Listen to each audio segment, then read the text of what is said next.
O salutare sfântă tuturor și slăvit să fie Domnul! Iată-ne la un nou vlog, de această dată ultimul din această serie și din anul 2020.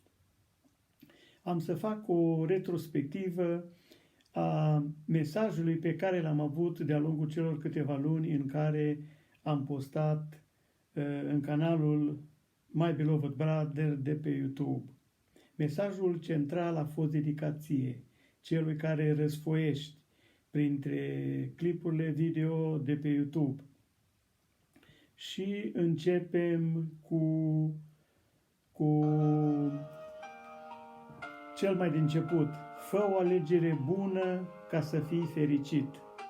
Cât prețuiește viața pentru tine? Îți mai lipsește un lucru.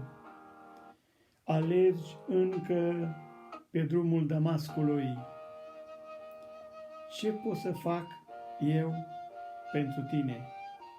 Atunci când vrei să faci ascultare, Iisus a venit să ierte.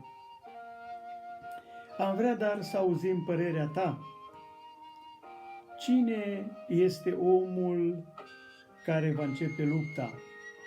Și închei șirul cu o juruință Domnului într-un moment de strâmtorare.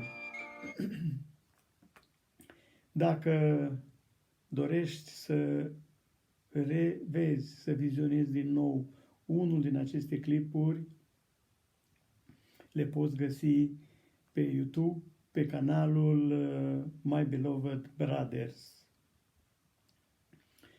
În toate cele pe care eu le-am enumerat, am avut ca mesaj central și am intenționat un dialog liber și direct la persoana a doua.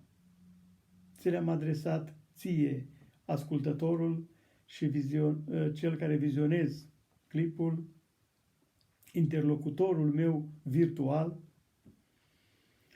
Am vrut ca să trezesc, să aprind o scânteie, dacă tăciunile încă mai fumegă. Am vrut să încurajez pe cel descurajat. Am vrut să dau inerție celui care a lăsat-o mai moale. Acum, într-o vreme critică, într-o vreme când bisericile sunt mai mult închise decât deschise, când a venit așa o moleșeală spirituală și o stare de descurajare, am vrut să particip și eu alături de alți lucrători la răspândirea mesajului din zilele noastre, mesajului evanghelic, mesajului bunului nostru Mântuitor Iisus Hristos.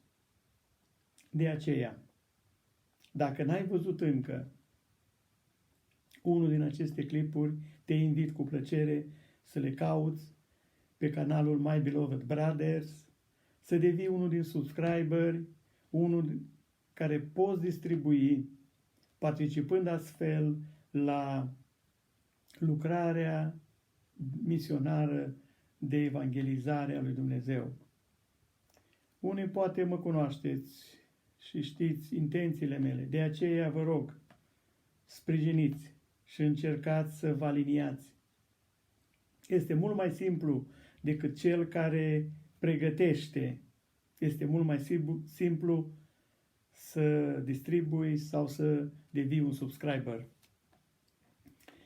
Bun, așa că de fiecare dată am și cu această ocazie gândul să aduc un mesaj din Sfânta Evanghelie și anume din capitolul 11 din Evanghelia după Matei cu versetul 25. Dar înainte de aceasta voi citi doar 3 versete din fața acestui capitol. Cine vă primește pe voi, mă primește pe mine, și cine mă primește pe mine, primește pe cel ce m-a trimis pe mine. Cine primește un proroc în numele unui proroc, va primi răsplata unui proroc. Și cine primește pe un om neprihănit în numele unui om neprihănit, va primi răsplata unui om neprihănit. Și oricine va da de băut numai un pahar de apă rece unuia din acești micuți în numele unui ucenic, adevărat vă spun că nu-și va pierde răsplata. Iar în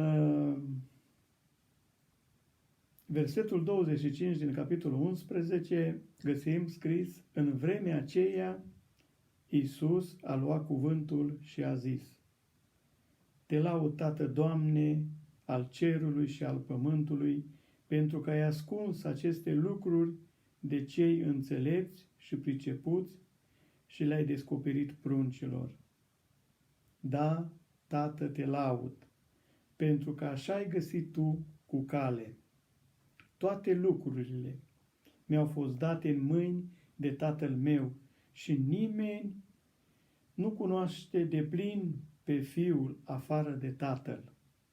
Tot astfel, nimeni nu cunoaște deplin pe Tatăl afară de Fiul și aceluia căruia vrea Fiul să îl descopere. Veniți la mine, toți cei trudiți și împovărați, și vă voi da odihnă. Luați jugul meu asupra voastră și învățați de la mine, căci eu sunt blând și smerit cu inima, și veți găsi odihnă pentru sufletele voastre. Căci jugul meu este bun și sarcina mea este ușoară. În cele două aspecte biblice pe care le-am prezentat din nou înaintea dumneavoastră, are mesajul și invitația din partea lui Dumnezeu. În prima parte, cuvântul vorbește despre cine primește. Cine primește un proroc, în numele unui proroc, va primi răsplata unui proroc. Și cine primește un om neprihănit, în numele unui om neprihănit, va primi plata unui neprihănit. Niciun lucru pe care îl vei face, pe care îl veți face în numele lucrării lui Dumnezeu, indiferent de aspectul pe care îl cuprinde, și în final ați văzut că cuvântul se referă la cel mai simplu dar, un pahar de apă rece. Dacă dă cineva unui micuț, unui om pornit în lucrarea aceasta de avânt spiritual, în lucrarea aceasta evanghelică, nu va rămânea fără răsplată. În cealaltă parte, vedem că nu întotdeauna cei înțelepți aduc dulceața și frumusețea cuvântului Dumnezeu. Chiar însăși Mântuitorul spune, a fost ascunsă de acestea. Și spune, chiar mă bucur, pentru că a fost descoperită celor simpli. Pruncilor spune, te laud, Tată, Doamne, pentru că ai făcut lucrul acesta. Avem iarăși o invitație. Veniți la mine, voi cei trudiți și împovărați, și eu vă voi da odihnă.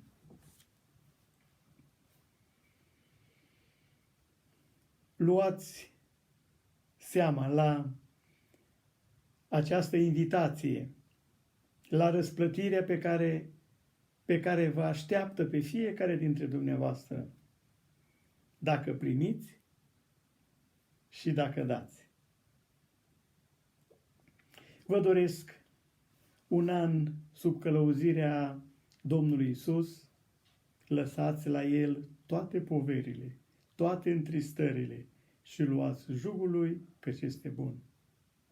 Doresc de asemenea ca lumina răsărită în Betleemul din Iudeea să-ți aprindă dorința să cunoști mai mult, să te îndrepți mai mult, să iubești mai mult. Să ajungi să fie o flacără aprinsă pentru Dumnezeu. La mulți ani și pe curând!